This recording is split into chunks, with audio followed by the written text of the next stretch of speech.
Seja bem-vindo ao Direito 4.0. Eu sou Gustavo Miranda e neste podcast converso com as pessoas que estão transformando o direito por meio da inovação, criatividade e tecnologia. Se você trabalha em um departamento jurídico, já parou para pensar no que os melhores jurídicos do Brasil têm feito para se posicionar nessa nova realidade 4.0? E você, que trabalha em escritório de advocacia, já pensou como seria valioso conversar com esses departamentos jurídicos, entender o que eles valorizam e como você pode prestar um serviço diferenciado? Este episódio é uma daquelas raras oportunidades em que conseguimos ter uma visão ampla dos dois lados e ter acesso a muitas dicas e insights valiosíssimos, tanto para quem trabalha em departamento jurídico quanto para quem trabalha em escritório de advocacia. Nele eu converso com Álvaro Loureiro. Ele está à frente do terceiro melhor departamento jurídico do Brasil e vai contar um pouco da sua experiência como diretor executivo na Olé Consignado. Para você não perder nenhum dos nossos próximos episódios, siga o Direito 4.0 no seu player favorito, siga o nosso Instagram, que é @Direito 4.0 Podcast, e também estamos no LinkedIn. É só procurar Direito 4.0 Podcast. Beleza? Vamos nessa? Álvaro, seja bem-vindo ao Direito 4.0. Eu acho que seria legal contextualizar um pouco os nossos ouvintes. Para quem ainda não conhece a Olé Consignado, a Olé participou por alguns movimentos bem interessantes recentemente e ganhou inclusive prêmios, né, de terceiro lugar de melhor departamento jurídico do Brasil em 2019 e passou por alguns movimentos internos também. Eu queria que você falasse um pouco para a gente como que está o posicionamento do jurídico da Olé Consignado nessa situação de um jurídico 4.0. Tudo bem, Gustavo? Gustavo e ouvintes, primeiramente um bom dia, é um prazer falar com você, obrigado pelo convite. Então vou tentar aqui resumir o que você me perguntou, contando um pouco da nossa história, tá?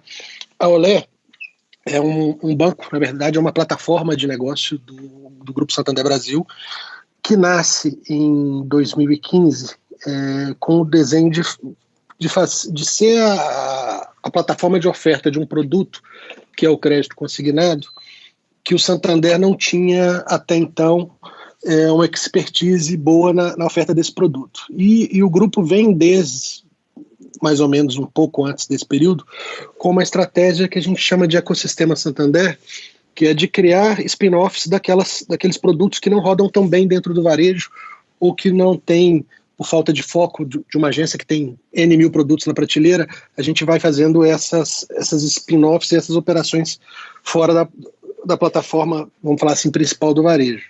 Um exemplo de sucesso desse caso é a própria Olé. A gente pode colocar aqui como outros exemplos a GetNet, que é a nossa empresa de querência, a WebMotors, que é a empresa de e-commerce, e por aí vai. Hoje a gente tem algumas dezenas de empresas nesse modelo dentro do nosso ecossistema. Mas então, em 2015, se cria essa plataforma, a gente vem, num primeiro momento, através de uma joint venture, adquirindo uma plataforma de consignado, juntamente com o sócio, que era o grupo Bom Sucesso, o atual BS2, um grupo mineiro, e lá em 2015 a gente cria essa joint venture com 60% de capital acionário do Santander e 40% do BS2. Obviamente, lá atrás a gente já previa que a empresa ia ter um crescimento exponencial, como teve, e a gente precisava estar preparado para trabalhar com volumes expressivos de contencioso. Eu já tinha essa experiência de outras empresas e sabia que, infelizmente, por melhor que fosse a oferta, por mais bem formatado que o produto tivesse, um ou outro litígio aí na casa de 0 alguma coisa a gente teria. Para vocês terem uma ideia, hoje a gente está com um litígio na casa de 0,015 da nossa produção. Mas como a gente tem uma produção exponencial, no primeiro mês de operação a gente produziu na casa de 30 milhões, e isso é mais ou menos 10 vezes o que a gente produz por dia hoje. Você imagina que a volumetria de operações ia crescer. Então a gente cria, desde o início, o jurídico já voltado com essa ideia de pensar mais na gestão e na inteligência da operação voltada para o negócio, e não somente na parte mais da tese e na parte da construção de defesa, e sim em ser um jurídico proativo do ponto de vista de está sempre impulsionando a empresa para melhorar a forma de oferta e a forma de abordagem do cliente, e com isso gerar um subsídio melhor para as demandas que iam ter lá na frente. Isso aí a gente tem alguns números que mostram também essa evolução. A gente nasce no primeiro ano com um percentual de êxito aí na casa de 40%, e esse ano a gente já está rodando agora com um limiar próximo de 80%, com uma meta para fechar 2020 com um limiar perto de 85% de êxito, que em números de mercado é um número bem razoável. Dentro dessa construção, a gente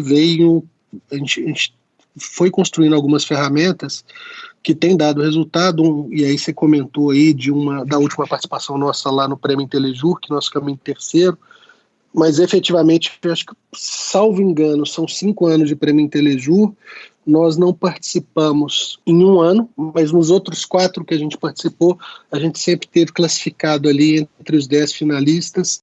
A gente tem implantado algumas medidas que a gente entende que fazem sentido do ponto de vista de ter um jurídico mais estratégico do que operacional. Não sei se eu consegui responder toda a sua pergunta, Gustavo. Não, conseguiu sim. A ideia era essa mesmo, para contextualizar todo mundo da situação do jurídico. Você está lá desde esse movimento aí de parceria com o Banco Bom Sucesso, ou você chegou já tinha acontecido? Na verdade, eu era diretor jurídico do Bom Sucesso. Ah, tá. Durante o processo da operação de discussão da construção da plataforma, eu participei vamos falar assim, de uma mesa de M&A, se a gente pode falar assim, representando o Bom Sucesso, junto com algumas pessoas do Santander do outro lado. Foi um projeto que durou 6 meses. Ao final do projeto, e já com a criação da plataforma, eu recebi o convite para vir para a Olé. E aí negociei, obviamente, com o meu antigo empregador a transição, e estou aqui desde então. Legal. E você já deu alguns dados aí que já dá para ver que realmente o jurídico aí da Olé é bem diferenciado, né? 0,015, e também trabalhando com um percentual de êxito de 80% a 85% já é uma coisa bem comum, né? Assim, a gente vê que às vezes tanto escritórios quanto departamentos jurídicos, eles tentam não se vincular muito à questão do êxito, porque tem sempre aquele discurso de que, bom, eu não posso prometer resultado, porque meu trabalho não depende só de mim, depende de várias outras pessoas, mas vocês estão levantando essa bandeira muito forte aí de um jurídico mais estratégico, de escritórios estratégicos, participando efetivamente no resultado do negócio, né? Então eu queria que você contasse pra gente um pouco dessas estratégias que foram sendo adotadas ao longo do tempo no jurídico para chegar num patamar que vocês estão hoje. Tá. Não, a gente entende que para fazer qualquer movimento ou qualquer resultado, a gente precisa efetivamente ter a parceria e a participação efetiva, conjunta, diária e o tempo todo dos escritórios. A gente trabalha aqui com um modelo que foi criado, vamos falar assim, a semente já veio do Bom Sucesso. A gente criou um modelo de ranqueamento e de condução de gestão dos escritórios baseada na metodologia do hoje Falcone, né, na metodologia de PDCA, em que a gente faz todo um controle baseado em metas, e todas as nossas metas estão vinculadas a critérios orçamentários. Tem uma inteligência ali, mas resumidamente a gente está sempre buscando aliar um resultado de êxito junto com uma redução de ticket para eu ter o alcance da meta orçamentária, e obviamente com inteligência. A gente tem criado iniciativas como uma célula de inteligência de entradas, em que eu estou olhando para tudo que está entrando e tentando o tempo todo, com base nesses insumos, não mudar, mas corrigir e ir acertando a rota de negócio da empresa. A gente tem uma célula de conclusão, em que ali eu pego o bench do que eu fiz bem e do que eu fiz mal e replico para os escritórios. A gente tem um projeto que foi muito bacana e tem dado resultado, que é o Diálogo Legal, em que a gente identifica ali quais são os pontos de atrito que a gente tem no judiciário. E aí, por pontos de atrito, eu queria deixar claro o seguinte, que a gente entende que muitas vezes um julgador, na ponta, ele tem tantos mil assuntos para tratar no dia a dia, que muitas vezes ele não está me penalizando no julgamento do meu produto por um problema do meu produto em si, mas sim porque talvez ele não entenda a totalidade do que aquele produto oferece e as suas características. E aí ele não entende não é por falta de conhecimento, mas simplesmente pelo volume de questões que ele tem a tratar e o que isso gera. Então, o que a gente criou? A gente criou um processo em que, com o apoio dos escritórios, a gente faz aqui toda uma análise também de dados, e hoje a gente já consegue saber aonde que a gente tem questões relativas a entendimento do produto, com volumetrias até chegando no nível de juiz e comarca. E aí a gente identifica onde que a gente tem essas possibilidades e a gente vai para campo com o apoio do escritório, não para discutir o caso em si, não para discutir uma situação específica, mas para conversar sobre o produto e explicar como é que o produto anda, como é que ele funciona, quais são os benefícios para o cliente, qual é o ciclo de vida e a forma de contratação que a gente faz, e isso tem dado muito resultado. A gente tem alguns cases, por exemplo, posso falar do case do Paraná, em que a gente tinha uma região do Paraná em que a gente estava levando, em média ali, estava com isso ali na casa entre 10% e 15%, dependendo da comarca, daquela região específica. E a gente teve esse trabalho em campo, e aí o trabalho em campo sempre envolve um advogado interno junto com o parceiro local, e aí eles ficaram lá durante uma semana conversando com todos os juízes da região sobre o produto.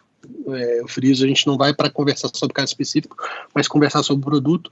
E nesta região específica, de lá para cá, a gente está com êxito na casa de 90%. Legal. A gente, logo depois da visita, a gente teve em uma só comarca 300 sentenças de improcedência, onde antes a gente estava praticamente perdendo todas as ações. Desculpa te interromper, mas só para eu entender, é porque muitas pessoas já sentem falar, vou lá conversar com o juiz sobre o meu produto, não tem essa visão, achando que é uma coisa que os juízes às vezes não estão nem querendo muito, nem vão receber, porque não trata de um processo específico. Como que foi a aceitação dos juízes, nesse caso específico que você está dizendo? Não, a gente vai ter de tudo aí, Gustavo, mas na maioria das vezes não somos muito bem recebidos. O que a gente preparou para essa conversa é justamente já ir com o discurso de, olha, eu não estou aqui para conversar sobre um caso específico, eu queria ter a oportunidade de explicar o meu produto. E preparar um material de apoio para isso, que é uma cartilha explicativa do produto, que mostra todas as suas funcionalidades, como é que ele funciona, e quais são, eventualmente, pontos que a gente via como pontos de desconhecimento que geravam a procedência. E colocamos ali também um hotline, a gente coloca o celular dos advogados internos e um 0800 que cai no jurídico também, para falar, olha, e depois que eu passei aqui, se tiver qualquer problema, tiver qualquer dúvida, qualquer situação, pode ligar que nós estamos aqui, a gente quer conversar, a gente quer resolver. E aí, essa postura mais aberta, a gente tem visto que tem dado bons resultados. E isso também, esse trabalho aí de uma comarca específica, vocês conseguiram replicar isso no Brasil inteiro também? Ou foi só tratando um problema específico? Isso está num modo contínuo nosso. A gente, inclusive, tinha agora para 2020 17 viagens marcadas. Obviamente que essa questão do Covid agora a gente vai ter que revisitar, porque nós fizemos a de janeiro e de fevereiro para cá a gente teve que suspender por conta do cenário e vamos ter que reavaliar como é que a gente faz ao longo do ano, mas nós já visitamos praticamente o Brasil inteiro com esse projeto. Legal. E você disse também um pouco antes que vocês fazem aí o acompanhamento processual tanto na entrada do processo quanto na saída, né? Na entrada para ver se tem alguma coisa fora do padrão, imagino eu, não sei, às vezes uma cidade está entrou muitos processos no dia, alguma coisa assim parecida, e na saída vocês sempre tiram as lições, vamos chamar assim, daqueles processos, o que foi feito certo, o que foi feito de errado naquele processo. Isso é sempre feito constantemente ou é também parte de um programa, uma coisa mais temporária? Não, são duas, na verdade a gente criou duas células, né? Uma para olhar a entrada e outra a saída. Do ponto de vista de entrada, a gente construiu através de uma área que a gente tem aqui, que a gente chama de a nossa área de MIS, que é uma estrutura dedicada para estudar a volumetria e criar nossos dashboards e nossos BIs. A gente já consegue ter online tudo que está entrando, eu já vejo se tem descolamento, se tem algum lugar que a gente tem que olhar com mais atenção, se tem alguma coisa fora da normalidade. Em relação à parte do encerramento, a gente, da mesma forma, está ali estudando e identificando onde que eu errei para corrigir e onde que eu acertei para replicar para as outras praças.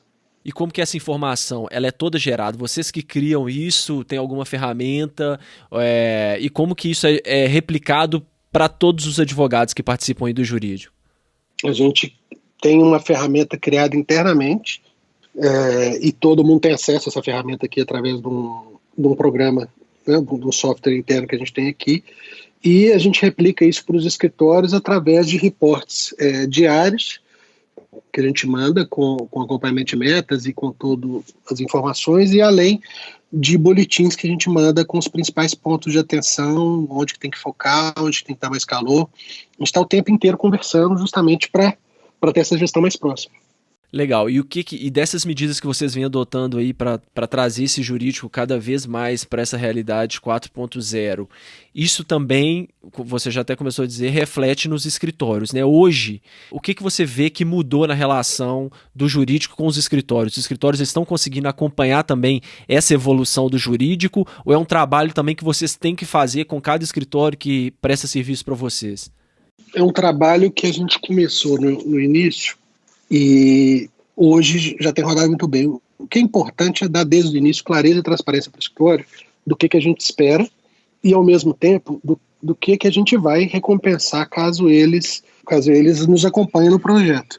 Tem que ser uma relação de ganha-ganha para os dois lados, e a gente faz vamos falar assim, uma contratação anual com os nossos escritórios e define ali no final do ano qual que vai ser o plano de rota e as metas que a gente precisa atingir para o ano seguinte.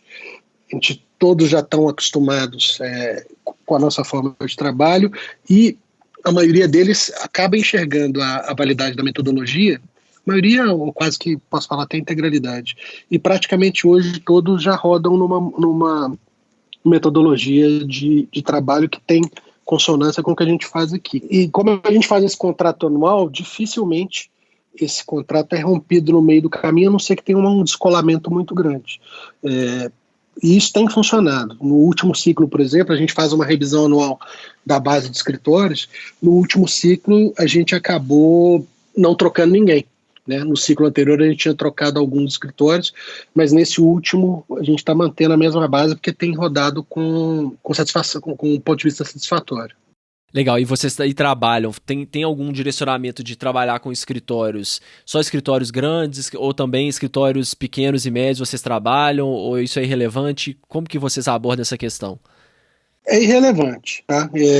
Aquela abordagem antiga de escritório que chegava aqui para me mostrar um portfólio, como é que ele funcionava, quantas sedes que ele tinha, para mim não faz muito sentido mais. Eu acho que a conversa tem que ser de um escritório que se propõe a entender o produto do cliente e propor alternativas de solução. Tem um caso muito bacana de um escritório parceiro nosso, e é um projeto que a gente está desenvolvendo a partir dele, que ele veio e nos apresentou uma proposta para fazer uma defesa visual e a gente não tentar mais focar tanto no texto e no legality ali da jurisprudência, das decisões, e tentar mesmo visualmente, até porque a gente sabe da volumetria de trabalho do judiciário, tentar visualmente ali em 2, 3 páginas explicar a questão, o problema e a solução. E a gente tem feito isso de forma, vamos falar assim, restrita a algumas certas praças. A gente está testando a ferramenta e tem dado muito resultado. É esse tipo de parceiro que a gente procura, que tenha a intenção de pensar junto com a gente no produto e pensar para frente. Isso aí já tem sido adotado como prática em alguns, mas para casos específicos. Não, a gente tem feito um teste diferente. A gente está adotando em praças específicas. Então, eu já estou adotando em uma capital e algumas cidades de um estado e estou vendo como é que está sendo a resposta do judiciário. Eu estou testando. Entendi. Obviamente a gente vai errar, vai acertar, mas a gente tem que fazer um teste até achar a modelagem específica. E até agora você acha que isso aí tem rodado bem. Tem rodado bem. Legal. E falando ainda um pouco dos escritórios, qual tipo de escritório você acha que está mais preparado para acompanhar esses jurídicos que estão à frente de medidas tão Então, de vanguarda, assim, os escritórios menores têm mais facilidade ou os escritórios maiores têm mais facilidade? Você tem alguma percepção nesse sentido? Não, eu acho que aí não vai variar nem do tamanho do escritório. Eu conheço escritórios pequenos que estão crescendo muito porque entenderam o modelo e, e têm trabalhado dessa forma diferente. E tem escritórios grandes que também já têm iniciativas bacanas nesse sentido. Vai depender muito da postura eu não gosto da palavra, mas eu não estou achando outra, do mindset de quem vai estar à frente do escritório. E eu não estou falando que eu não gosto da palavra mindset, eu não gosto da forma que a palavra se banalizou. Para mim, independe se a história é pequena ou grande. É mais da mentalidade e da postura de enxergar o futuro que está aí à frente. E aí eu acho que aqueles escritórios, no modelo que a gente já conheceu por muitos anos, que era um escritório que fazia meio que uma linha de produção e sem muita possibilidade de mobilidade para um assunto ou outro, era um negócio meio que fábrica, e eu estou falando de contencioso. Eu acho que esses escritórios estão com os dias contados. O que a gente precisa é de inteligência embarcada e de ideias. E os escritórios que têm nos apoiado com isso, eu acho que vão ser aqueles que vão prosperar mais à frente. O que esse escritório ele precisa ter para acompanhar um jurídico como o da Olé, por exemplo? A vontade de jogar junto. Assim, o escritório tem que enxergar. E aí isso na minha cabeça sempre foi claro, mas a gente ainda encontra aí no mercado escritórios que enxergam o jurídico interno como adversário ou como uma área que está ali só para cobrar. Não, ela tem que ser enxergada como parceira.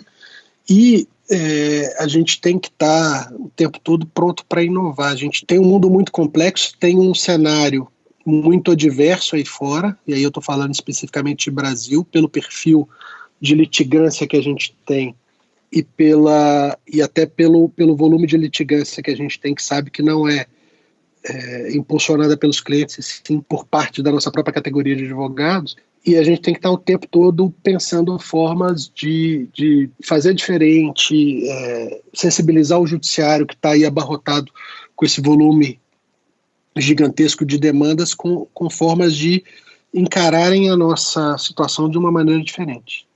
E o que vocês avaliam aí nos escritórios que prestam serviço para você, nessa avaliação objetiva anual que você disse que faz? Não, na verdade a gente tem uma ferramenta que eu avalio eles mensalmente, tá?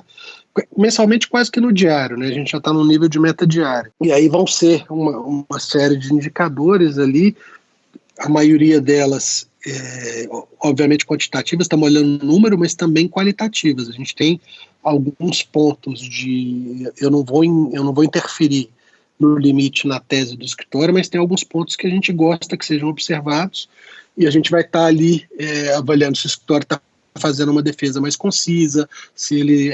aquela história de defesa de 15 laudas, gente, não existe mais.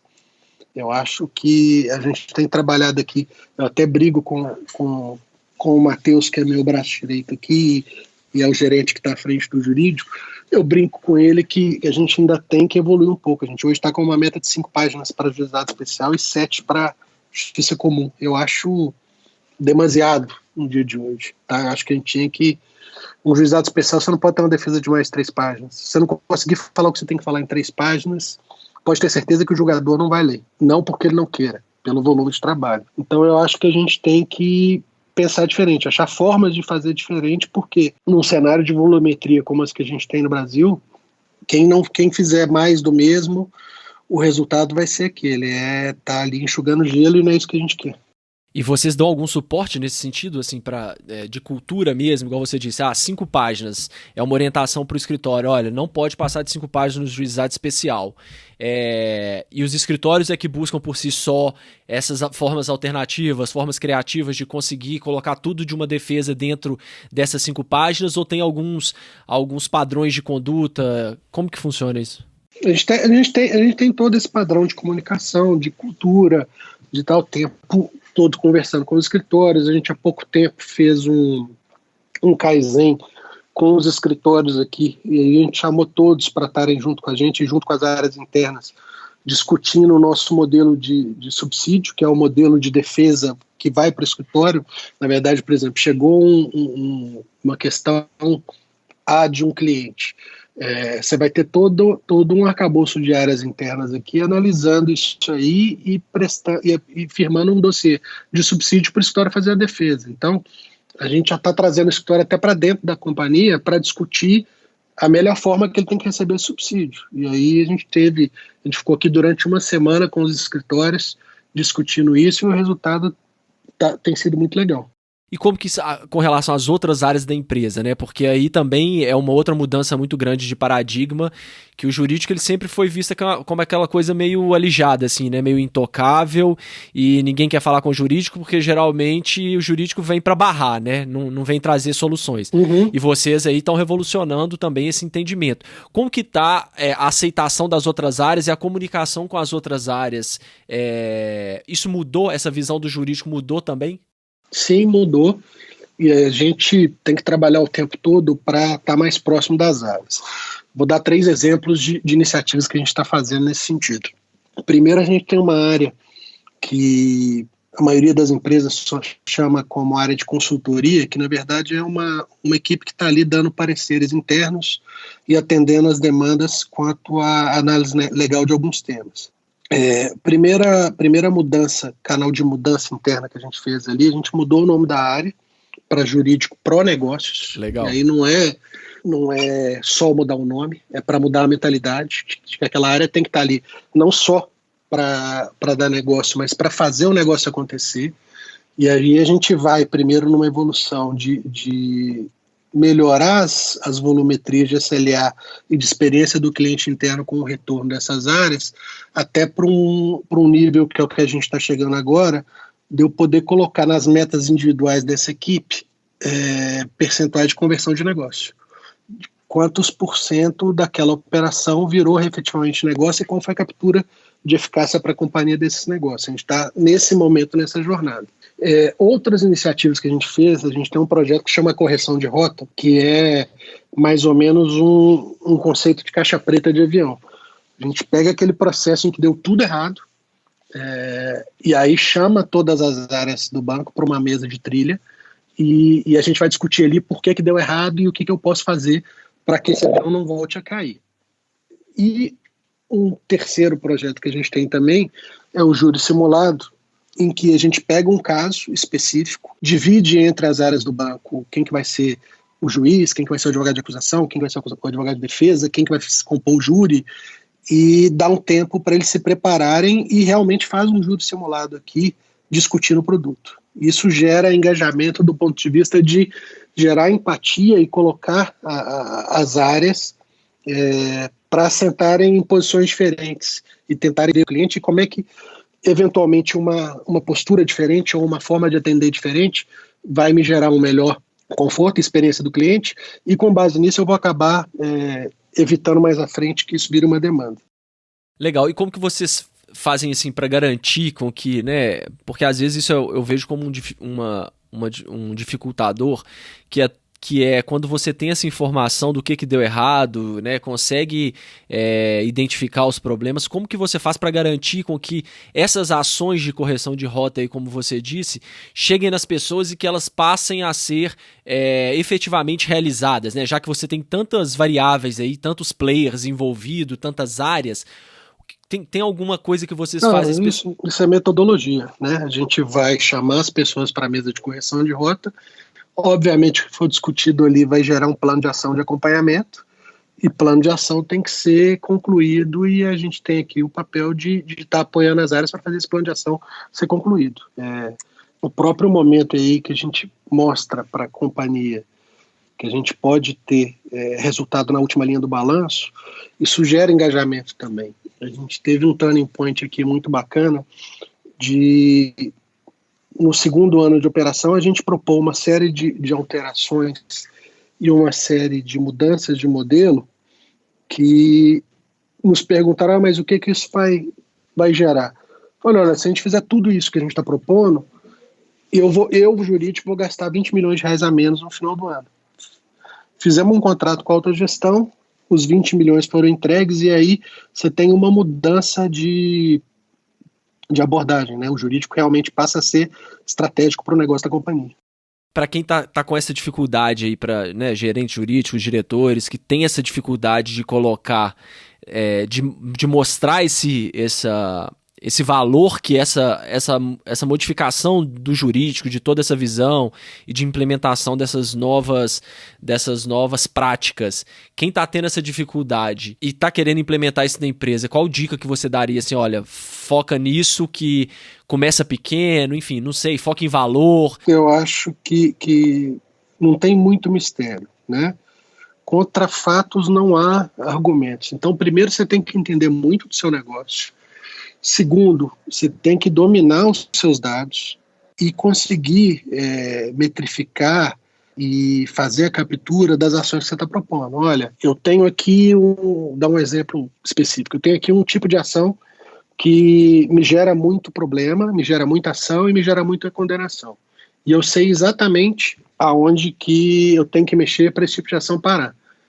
Identifica, metrifica, apresenta os dados e convence, e tenta convencer o seu gestor ou o board da companhia de que aquilo vai acontecer. A partir do momento que você mostrar e evidenciar e o primeiro caso der resultado, você passa a ter a confiança e o envolvimento da companhia, porque eles sabem que o direcionamento que você está dando é científico e vai dar resultado. Isso não precisa ser nada assim, né, megalomaníaco, usar ferramentas caríssimas, né? Dá para fazer isso com as ferramentas que todo mundo está acostumado, né? Com Excel, enfim, com um sistema interno que a própria empresa já utiliza, né? Sim, claro. Dá para fazer com Excel, dá para fazer com uma ferramenta simples. O que você precisa é ter domínio dos dados, né? É conseguir... Vou tentar te dar um exemplo prático aqui. A gente tinha um problema no início da Olé, que era muito cliente reclamando de desconhecimento da contratação da operação de cartão. E a gente fez um estudo e fez uma sugestão simples lá atrás, que hoje, inclusive, ela acabou sendo adotada pelo menos por todo o mercado de consignado, que era simplesmente incluir no contrato, no alto do contrato, uma imagem gráfica e colorida do cartão de crédito e pôr contrato de cartão de crédito em letras garrafais. No primeiro ano de Olé, essa foi o nosso principal volume de reclamação. Hoje, praticamente é inexistente. E aí é tentar, com base nos números, achar alternativas simples que vão mudar a rota do negócio. Muito bom, esse exemplo que você deu é sensacional, porque assim, uma ideia, você vê, dá para utilizar a criatividade com custo praticamente zero, né? E principalmente agora as pessoas se apegam muito à tecnologia, que eu quero inteligência artificial, preciso da ferramenta tal, e às vezes não precisa disso, né? Você identificar o seu problema e usar uma forma criativa, às vezes nem que ela não resolva 100%, mas se ela resolver 80% do seu problema, já está excelente, né, em relação ao custo que você teve para implementar, né? Exato. Assim, obviamente, se a gente puder caminhar sempre para ferramentas mais estruturadas, é melhor. Mas com Microsoft Excel dá para fazer muita coisa. Esse todo o nosso racional de BI, de dashboard que eu te falei no início, hoje já está em outro sistema, mas a gente construiu em Excel, né? A gente vai fazendo as construções e o importante é conhecer do negócio e conhecer dos seus números. Eu acho que esses dois pontos são os principais para você poder ter sucesso em qualquer abordagem que você vai tentar. E o Álvaro, a gente está gravando aqui e estamos todo mundo de isolamento aí no meio do coronavírus. Você já sentiu aí o impacto dessa crise dentro do jurídico? Vocês já tomaram alguma medida? Até porque você está à frente aí do jurídico do Olé Consignado nessa questão do coronavírus. O que você tem a dizer sobre esse momento atual? Olha, é um momento difícil, é um momento que ninguém estava preparado, né? Acho que ninguém, se alguém falar que tinha colocado isso no seu PCE, no seu plano de continuidade de negócio, não, acho difícil. Era um momento que a gente não estava preparado, a gente teve que se estruturar aqui e conseguir pôr em pé algumas coisas. Além do jurídico, eu cuido de outras áreas aqui, entre elas a área de pessoas e cultura, e coincidentemente a gente já tinha um plano de home office correndo em paralelo desde o início do ano passado, mas era um plano que estava tímido ainda, até por resistências internas, por uma questão de cultura, de entender que um home office não seria tão tão satisfatório do ponto de vista de entregas, e acabou que, se a gente for pensar pelo lado bom da pandemia, se há que ele há, é que nós conseguimos colocar esse plano de home office em pé em pouquíssimos dias. Hoje, a gente já está rodando aqui no Olé com 85% das pessoas em home office, isso desde a semana, do final da primeira semana da pandemia. A gente tem feito um rodízio desses 15% que ficam aqui para dar estruturação à operação, e aí eu estou falando de áreas que a gente não tem como abrir mão, que é tecnologia, a própria esteira de operação, algumas funções estratégicas dentro de cada área, mas a gente tem feito isso com toda a segurança para os colaboradores, e eu acho que tem sido satisfatório. A gente criou aqui algumas questões de segurança, como medição de temperatura de quem está entrando no prédio, toda uma equipe que, ao final do dia, higieniza todo o prédio de uma forma específica, com produtos químicos voltados para esse fim. A gente criou e estabeleceu aqui mesa de crise e alguns protocolos de atendimento. Nós tivemos até agora somente 2 casos de suspeita, graças a Deus que os 2 testados como negativos, mas para você ter uma noção do que eu estou falando de procedimento, um primeiro caso que a gente teve, no primeiro momento a pessoa teve a suspeita, nós desmobilizamos todo o andar e fizemos a desinfecção imediata do andar. E a gente tem feito isso. Agora é ter paciência, resiliência e confiança na execução do plano, porque vai passar, né? A gente tem que esperar que vai passar. Com certeza. E do fluxo de trabalho, assim, teve muito impacto? Vocês tiveram que adotar algumas coisas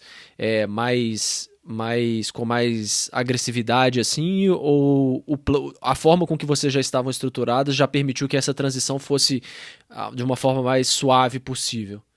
Não, a transição foi mais suave. O que a gente fez foi estabelecer que uma rotina de acompanhamento e reuniões diárias por vídeo entre as equipes que tem funcionado a contento, e acaba que você muda um pouco o seu foco, mas, por outro lado, dando um exemplo, pegando o jurídico, você tá aí com os prazos suspensos, mas você tem toda uma base de carteira que você pode aproveitar para trabalhar e tentar encontrar mais oportunidades, né?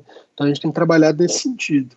Outras áreas do banco em que a operação continua tem rodado normal, de casa, a maioria das equipes, mas a gente tem conseguido manter as entregas e, pelo menos nesse primeiro mês, a gente não vai ter queda em nenhum indicador. Muito bom. E o que você acha que vai mudar assim, de forma definitiva nos departamentos jurídicos depois dessa pandemia? Eu acho que muda não só para os jurídicos, mas muda para todos nós. Eu acho que a própria forma como a gente se relaciona com o trabalho, eu acho que a questão do home office agora vai virar uma realidade, e aí muda também a forma como a gente se relaciona com o trabalho. Eu acho que tudo na vida, a gente está tendo um momento de distensão, que a gente está indo para um extremo muito, muito, muito puxado no sentido nesse assunto, né? Eu particularmente, eu nunca fiz tanta vídeo, tanta reunião na minha vida, mas eu acho que lá para frente isso volta um pouco. Mas eu acho que o home office vem para ser uma realidade. Eu acho que não tem porquê daqui para frente não se pensar na forma de organização de trabalho das empresas e dos jurídicos de uma forma mais fluida, nesse sentido, né? Eu acho que está provado que se pode trabalhar de qualquer lugar. E teve algum impacto em questão de escritórios também, parceiros? Vocês encerraram o contrato com algum escritório ou não? Foi tudo mantido? Porque eu tenho visto que algumas empresas, e aí antes mesmo da pandemia, estavam com um movimento um pouco de internalização de algumas demandas que antes eram feitas para o escritório. Isso também acontece aí na Olé ou não? Não, aqui a gente não tem esse movimento, não. A gente mantém a relação com todos os escritórios. Todos os nossos parceiros estão trabalhando em home office também e tem fluído bem o resultado. A gente não tem por aqui nenhuma intenção e nenhum racional de internalização. Assim, eu pessoalmente não vejo esse movimento fazer sentido. Muito bom, Álvaro. Para a gente aí, então, finalizando aqui, falando um pouco de competências de gerente jurídico, de diretor jurídico, e de tudo isso que a gente falou, de como transformar o jurídico tradicional num jurídico mais avançado, no jurídico 4.0, você tem algum conteúdo que você indicaria para as pessoas, algum livro, alguma palestra, alguma dica final? Olha, eu acho que primeiro ponto, a pessoa tem que buscar entender profundamente do negócio em que ela está inserida.